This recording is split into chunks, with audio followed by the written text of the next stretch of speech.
Please welcome again Rick Newman with Governor Larry Hogan from Maryland.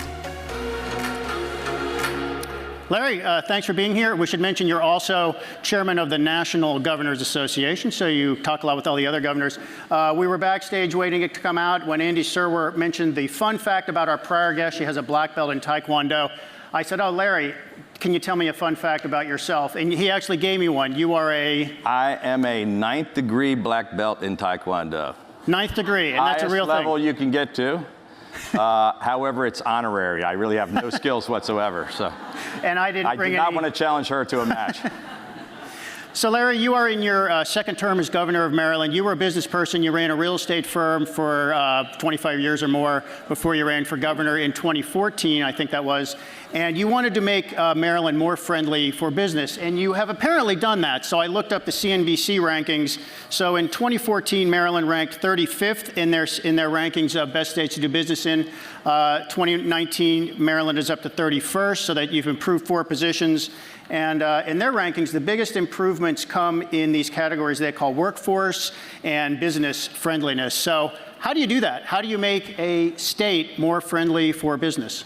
Well, so I spent my whole life in the private sector as a small business person, and the only reason I ran for governor was I was really frustrated with the direction our state was heading. Our state had raised taxes 43 times in a row, which crushed our economy. We lost 8,000 businesses and 100,000 jobs. And it just made me frustrated enough to say, I'm going to try to do something about this. And I was a Republican running in a state that had the highest percentage of Democratic voters of any state in America. I pulled off a pretty big upset. And we really focused on changing the direction of our state.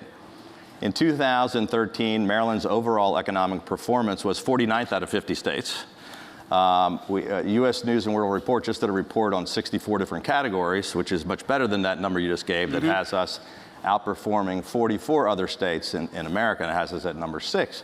So we now have more businesses open, more people working than ever before in the history of the state. We've had arguably one of the best economic turnarounds in America. And we did it by just a couple of simple things.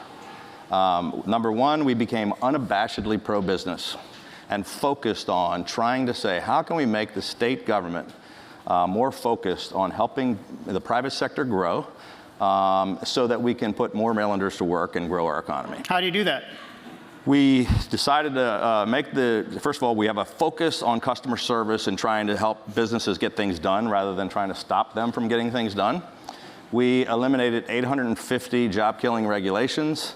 We've cut 250 fees and taxes, cut taxes 5 years in a row. So we went from 43 tax hikes in a row to cutting taxes 5 years in a row. The attitude went from really an anti-business place where it was kind of a flyover state. If you wanted to be locating in the Washington metropolitan area or the Mid-Atlantic region, you would just skip over Maryland and go right to Virginia or DC. And now we're just beating the pants off of our neighbors in Virginia and bringing in businesses and jobs like they're going out of style. Are you luring businesses from neighboring states? So, we're very friendly with our neighboring states. We're not there, trying to steal the jobs, but we are competitors. And, the fact that we've been growing and we now have more businesses open and more people working, they're coming from someplace. Many of them are startups and smaller businesses, but we are luring some other businesses from other places. And we're still a relatively high cost of doing business, but we have so many strengths and advantages. So we're a small state, Maryland, but we surround the nation's capital. We're in the heart of the Mid-Atlantic region. Got the #1 airport in the Washington area, Baltimore Washington International. We've got the #1 port on the East Coast for the number of categories. And we've got the highest educated workforce in America, the highest median household income in America, some of the best schools and universities in the country. This is the full-on pitch for anybody. Anybody who is looking to locate a business, please come to Maryland. I'm sorry, that was a paid political announcement for the state of Maryland. Maybe we're being a little too partisan. What about the Northeast? Are you taking businesses from the Northeast? I mean, Connecticut, for example, is having a real problem. So Connecticut really is in the same position now that Maryland was in 2013 or 14 before I became governor, for many of the same reasons. It's not a business-friendly state. They're taxing people out of the state, and businesses are making the decision. Some of them are actually making the decision to come to Maryland, but they're going to other places as well. hey, it's just too difficult. It's cost too much. We love Connecticut. It's a beautiful state, but we just can't afford to stay here. Both individuals are doing that because of the high personal income tax, but corporations are saying we can't afford to do business here. So when you, a combination of cutting taxes, and I think you also cut some spending, right? When I came in, we had a $5.1 billion structural deficit, which we eliminated with our first budget. And we did it without cutting services, without any layoffs, without any furloughs. And it really there have been some critics who say you've cut spending too much. Well, we've actually had record funding for K-12 education, $32 billion. We put record funding into the environment and cleaning up the Chesapeake Bay, record funding into transportation infrastructure, both in transit and roads. So while we've made the government more efficient and more cost-effective, we've really invested heavily in the things that our citizens think are important. CNBC in the most recent ranking still gives Maryland a D- for cost of doing business. What's going on there? Well, that's because we're still trying to chip away at those at those taxes, and it is as I said, it is still a high-cost state. It's better. There was an F, and now we're a D-. I guess it's a small improvement. I happen to be a Republican in a state that's overwhelmingly Democrat. My legislature, 70% of both houses are pretty far left Democrats, and so I can't do all of the things I want to do. I work in a bipartisan way across the aisle to try to get things done. But we've been pushing to make more changes. What's one thing you wish you could do that you cannot get done politically? I'd like to see more tax cuts and stimulate our economy even more. Even though we've had a tremendous uptick and we're doing a lot better than we were, we could really be doing even better. So I want to ask you about infrastructure investment.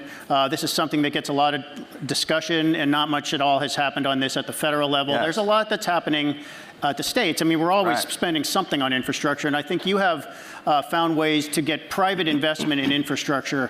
Now, private investment usually means there has to be some revenue source, which means there has to be a toll. So it's controversial to some extent because not everybody wants to have tolls that are going to private investors. But why don't you tell us what you've done in Maryland? Well, so I'm the chairman of the National Governors Association. As you mentioned at the beginning. I've been elected by my colleagues, both Democrats and Republicans, to chair the nation's governors. Every year, the chairman gets to pick an initiative to focus on, and my initiative is on rebuilding America's infrastructure. So we've done a lot of that in my own state, but I'm also speaking on behalf of, we're doing events across the country and around the world to try to come up with the best ideas for fixing the problem we have in America with the crumbling infrastructure, including transportation infrastructure. There are all kinds of great ideas. One of them is additional private sector investment in some of these. In Maryland, we've taken a balanced approach to infrastructure. So we've invested more in transportation than any governor in the history of the state, both in transit and in roads. We had an increase in the gas tax that brought in all kinds of revenue. The gas tax increase happened just before I was governor, but that revenue was coming in. We invested $14 billion in transit. We're building a new transit system called the Purple Line in the Washington metropolitan area. We revamped the transit system in Baltimore. We are building the largest public-private, that's the largest public-private transit system in North America. We're also building the largest public-private highway project in the world, which is a traffic relief plan for the Washington area that would include— Is that the Beltway? It's the Capital Beltway and 270, which is Montgomery County. It's the second worst traffic congestion in America. And that would include, the existing lanes would all remain free, but it would be adding tolling lanes to add capacity in addition to the transit, because people are still going to be driving roads, and we've got people sitting and killing hours a day sitting in traffic jams. We got to get the traffic moving. Well, one thing I think you want to do, or you may already have done, is optional toll roads where you can choose to pay to go in the toll lane, which theoretically will go faster or not. Have you rolled that out yet? Well, so we just got it approved, and it's going to be, several years before it actually gets built. We haven't actually started construction, but that was approved as the largest public-private partnership. They have done some in Northern Virginia, which have been relatively successful in addressing the traffic. So the existing lanes, when the people decide to move off and pay the tolls for the express lanes, that reduces the traffic on the existing lanes, so everybody's traffic improves. And you think if people say, I don't want to pay the tolls, they don't have to. It's optional. And is that something where you could attract private investment?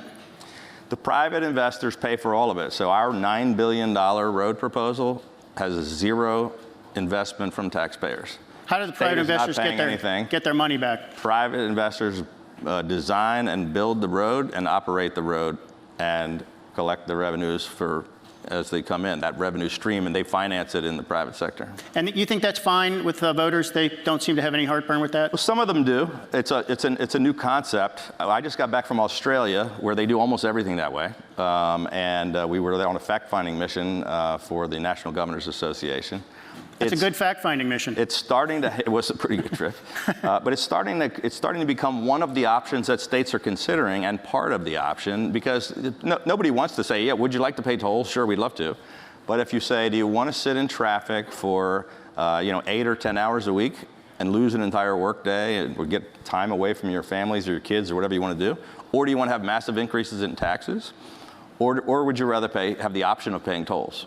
The tolls is overwhelmingly more popular than By the way, one of the other two options. The way this will work in practice, you will be able to make that decision at any point in time. You don't have to sign up ahead of time, and so you can say, I feel like paying the toll today. What happens a lot with the toll roads in Northern Virginia, people say, every day I'm not going to do that, but hey, I don't want to miss my kid's soccer game, or you know what, I have this really important thing that I want to get to. Today, I'm going to pay a couple dollars so I can skip the traffic.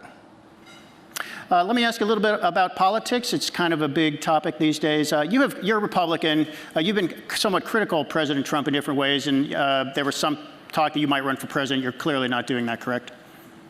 Not today. Not today. Okay. No, I'm just kidding. There were. If you'd like to make an announcement, this is a perfectly good place to do it. When I was reelected in Maryland, again, one of the bluest states in America, in a really tough year when Republicans were losing across the country. I won the women vote overwhelmingly. I did amazingly well among minority voters. Won 30% of the black vote, running against the national president of the NAACP in a state that has a high black population. Won the Asian vote, split the Hispanic vote. So people started saying, hey, well, he's doing something different. And other people started talking about me as a possible candidate, but I didn't really ever talk about that. And never thought that there was much of a market for a Republican challenger in the year. So you never know. Yeah. I mean, it's a flexible environment. Things are changing rapidly. It's a crazy time that we live in. Let me just ask you about the Republican Party. So you are you're an endangered Republican, which is a sort of pragmatic centrist Republican. There's been this transformation of the Republican Party under President Trump. It's sort of like now the party of Trump, and there's some people saying the Republican Party will never go back to what it used to be. What are your thoughts about that? And what do your fellow Republican governors think about it, and are they planning to do anything about it? Well, I would agree that there aren't a lot of Republicans that way. But I would disagree that I'm an endangered species, because I'm a fairly new kind of species. Even though I'm a fairly old guy, I'm new to politics, and I was elected 4.5 years ago and re-elected. It's not new to your father was a member of Congress, right? So you've had this in your family. I mean, the voters seem to like this brand of bipartisan cooperation, moderation, avoiding the extremes of either political party, and just trying to find ways to find that middle ground where we work together. It's very popular among Republicans and Democrats, and my state only has 26% Republican. I get overwhelmingly elected by those Republicans, but also independents and Democrats. I'm not the only one. Charlie Baker in Massachusetts is a very Democratic state. Charlie is a very successful and popular governor. Governor Scott is a Republican in Vermont, same state where Bernie Sanders is from. Governor Sununu in New Hampshire, Democratic state, Democratic legislature. He's a Republican governor. The top most popular governors in America are Republicans in Democratic states who have to work together, who have to find ways to get things done. I would argue that is the future of the Republican Party, and some of my Democratic colleagues who are in red states that have to find ways to work together.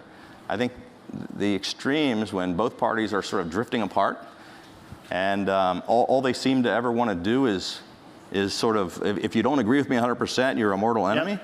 And let me just try to score points instead of let's try to fix problems. I think that's what's going to be the dying breed for both parties. I think most people would like to see us figure a way to solve problems and fix things and work together. Seems easier at the state level than at the federal level for some reason.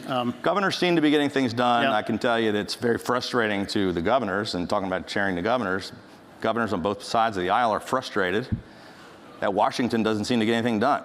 And quite frankly, both parties are to blame. It's not just the president, it's not just the Republicans, it's the Democrats too.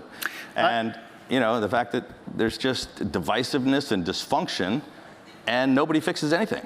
It's crazy. You said recently, I think, that you do not favor impeaching President Trump just yet. Why don't you just tell us how your view on that? Look, you mentioned my dad earlier. I'll tell you a quick story. My father served on the impeachment committee. He was in Congress, was on the Judiciary Committee for the impeachment of Nixon. Mm-hmm. He was the first Republican to come out for Nixon's impeachment. He's the only Republican in the entire Congress to vote for all 3 articles of impeachment. And people have been drawing the parallels to today. What happened there was he was a supporter of the president who defended his right to defend himself, who was pushing back when he thought the Democrats were being too partisan and not fair. He was pushing back against the Republicans who were trying to sweep things under the rug. And he really fought to have a fair and objective process to say, let's get to the facts. He was a lawyer who just wanted to make sure that the country, that we followed the Constitution. If some wrongdoing took place, we needed to do something about it. And after seeing all the evidence, he made a very tough decision, which he knew was going to ruin his political career, but he did what he thought was the right thing for the country. And he made a decision. But now they're saying to me, well, now it's the beginning of the process. We haven't started any kind of an inquiry, let alone an impeachment process. And shouldn't he be impeached? I don't know that. I'm very concerned. I'm very troubled. I have no hesitation speaking out when I think. Troubled by? I'm troubled by all of the allegations, all of the things that are taking place, all the things that are being said. But I'm also troubled. I'm concerned that how are we going to have a fair hearing? Because it seems like the Democrats have already decided he's guilty and should be removed right now, and the Republicans are like, we don't even want to hear any facts. He's not. We're a country of laws, and a person is innocent until proven guilty, not guilty until proven innocent. But people have a right to defend themselves. But the president is not above the law. No man is. And this whole idea of ignoring subpoenas and not cooperating doesn't sit well with me or a lot of other people. But this whole rush to judgment and saying we have an accusation, so we need to throw him out of office. That's not the way the founders of the country envisioned it. We've got to get to the facts and the truth, and then wherever those facts and the truth leads us, and we have to, in the middle of an election year, somehow step back from this crazy politics and do the fair thing objectively and figure out where that. We may have a chance to ask you that next month, and the month after that, and the month after that, so we may just do that. Larry Hogan, Governor of Maryland, thank you very much for joining us. Yeah, thank you.